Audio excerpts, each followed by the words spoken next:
Hello everyone, I'm Vanguard and today I'm just going to make a quick video talking about the Denix sawn-off shotgun replica.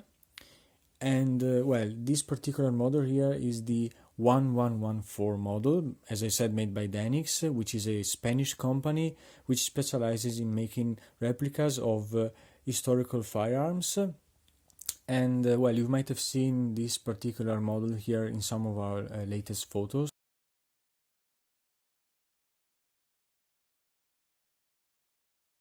Since we acquired this particular shotgun this year, so it is pretty new. And I've been asked many times whether you can fit shotgun shells inside this replica. Well, I can't really tell you much about real shotgun shells because I do not have access to real cartridges, but I can talk to you about airsoft replicas, the ones you can see here. So these are some very cheap and poorly made shotgun shells replicas for airsoft, of course. As you can see, this is the part where you can insert the BBs, so you really know that these are replicas for airsoft. And well, if you open the shotgun, you can see that you have access to the barrel, the two barrels, so you can fit them.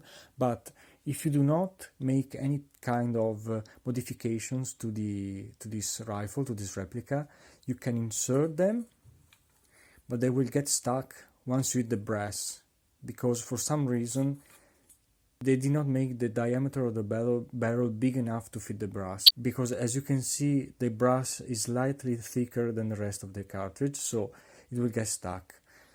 So you can fit them, but only to a certain point. So what you can actually do, and you can actually see that I have already done something to this replica, you can take a file, a very simple file. This one is a round file, as you can see, and you can start working around the circumference of the barrel, so that you can take off those few millimeters or even less than a millimeter of material around the barrel, so that you can finally fit very well these cartridges. As you can see, it just goes in without any problem, and it does not even get stuck, so you can just remove it without any problem, or you can just let gravity do the work. So as I said, with the file you can just do a little work around the barrel. You are not going to damage anything, and all the cartridges are going to fit in. One and two.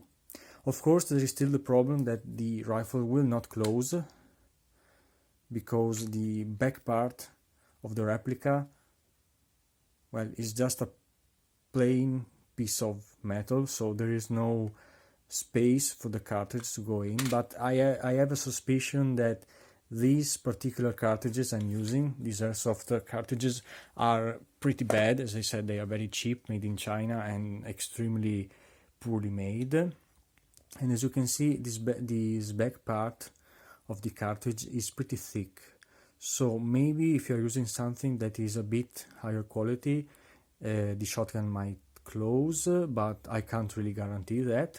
But at least you can fit the cartridges inside the barrel. So yeah, this is pretty much I had to say about the usage of cartridges inside this rifle. So I hope you find this piece of information useful, since there are many videos about this rifle, and if you have other questions, please let us know.